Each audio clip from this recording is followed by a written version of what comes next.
Rainollon here. Today is yet again another build showcase, and it's the Sun and Moon. So, let us immediately start. Let's start with mods first. So, the mods I'm using on my Sun and Moon, I'm using Berserker's Fury for 70% attack speed after 2 kills, lasts for 10 seconds, this is quite nice. Prime Reach for plus 3 range, Shocking Touch for 9% electricity damage, Condition Overload for melee damage per stats type effect on a target. This is going to help you out a lot with single target DPSing. Given as Steel for critical chance, given as Elementalist for status damage. Both of them have the exact same system, so after 4 kills, they're going to give you something. This is going to give you 120% critical damage, and this is going to give you 120% status chance. Blood Rush and VP wounds are also here. We're going to have 12x combo all the time. This is going to give you 440% critical chance and 440% status chance. So these are the mods. For the Arcane, melee influence, we have electricity. On electricity status effect, there's a 20% chance for elemental status effect to apply to every enemy in a 20-meter radius for 18 seconds. This is going to help you out a lot with clear. And this is a horde game, so you're going to use this, of course, to kill more enemies. They will drop more loot, more experience, and all of that.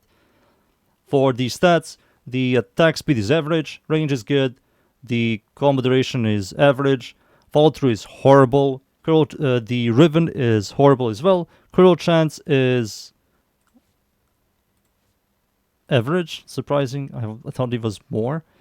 Crit multi is good, stat chance is below average, and total damage is below average. Overall, stat-wise, not that impressive.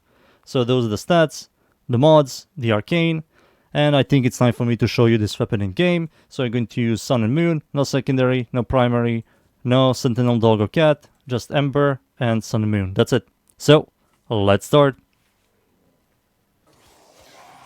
And we are in.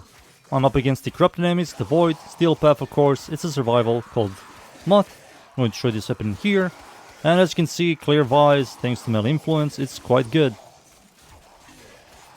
And yes, I know this is a melee influence setup. But still, melee influence is good and makes clear much nicer. So now you ask, what is the up and down on this weapon? So the good thing about this weapon is, let's talk about the stance. So the stance is good. The stance is a good stance, you get a bunch of multiplier damage from the stance, which is a absolute solid. The animations, you move forward, you constantly swinging, that's also a really good thing. This attack here is just holding E, and if you hold right click, you do these like floating slashes. That's also a good overall attack. And the damage you get from it is a good thing. But the problem is with this weapon, stats. Stats are really bad on this weapon. The follow-through is horrible, the base damage is below average, the crit chance is average, the crit multi is slightly above average, which is a good thing, stat chance is also slightly below average, and attack speed is average, which is nothing special. The range is average as well. It's just the overall average, below average weapon. Nothing mind-blowing. The only thing that makes it good is the stance. The stance is a good thing. That's a very good thing. If you want to build this thing for like single target DPS, you technically can, of course. But majority of content is you get attacked by groups of enemies, and jamming a influence setup on this makes it much better. And you don't need to use prime pressure point. The clear on this thing is quite good. This is also without buffs or armor strip. Use condition overload if you ever get like an Acolyte or something tanky that attacks you. You are prepared to use single target DPS thanks to condition overload, and all of those elements you're going to proc on that enemy. It's overall a pretty solid weapon. Just nothing new. It's one of those weapons that you just hold the left click and watch your character go into animations of slashing. That's it. Now let's see where my tankier enemies are at. I'm waiting for some Eximus enemies. Acolyte is one. There's an Eximus enemy. So this like stab attack is a very good.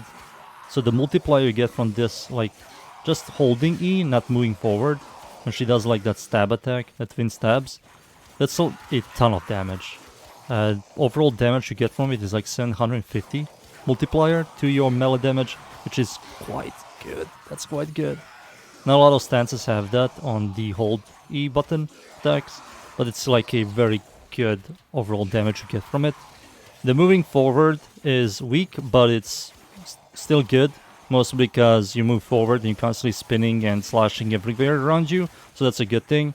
Holding right click and holding E, of course. These like floating slash attacks are a good thing as well. That's a constantly moving forward, constantly spinning, slashing everywhere. That's also a good thing. And of course, the last one is holding right click and pressing E without moving forward. It's the exact same attack system, like just holding E without holding right click. The stance is good. It's just the stance. If we ever get another version of the Sun and Moon, another dual wield katana, I hope it has better stats, and it's going to be much, much better. I think people will enjoy it. The weapon doesn't have any forced slash procs or any status effect procs from any of the stance movement and heavy attack or anything. So that's like a downside, but who cares? Who just cares? Alright, where's the Acolyte? Last time the Acolyte didn't spawn. I hope he spawns now. Come on. There he is, finally. Alright, let's see against the Acolyte. I will not use any buffs on the Acolyte. I don't even have energy. Alright, there's the Acolyte. Solid. That's solid. With no buffs. Just electricity. Sure, absolutely solid. Absolutely solid. Alright. I think it's time for me to leave. I think I've shown the weapon more than enough. So, let me just extract. 5 more seconds. And that's the Sun and Moon. Somebody wanted this weapon, so I made a build video of it. Alright, perfect. And I'll be right back. So that was the Sun and Moon. Overall, the weapon isn't that bad. It's usable, like every other melee weapon. Not like every other melee weapon, but like majority of melee weapons, it's usable. You can do like a single target setup with this thing, or influence setup like I did. It's overall good, thanks to the stance. If the stance was bad, the weapon would be bad. But because the weapon is like an average, below average weapon, but the stance is good, it saves the weapon. Overall, good. That's the build. I hope everybody enjoys the build. Thank you yet again, everybody, for watching. Leave a like, sub, and of course, see you all next time. Thank you. Goodbye.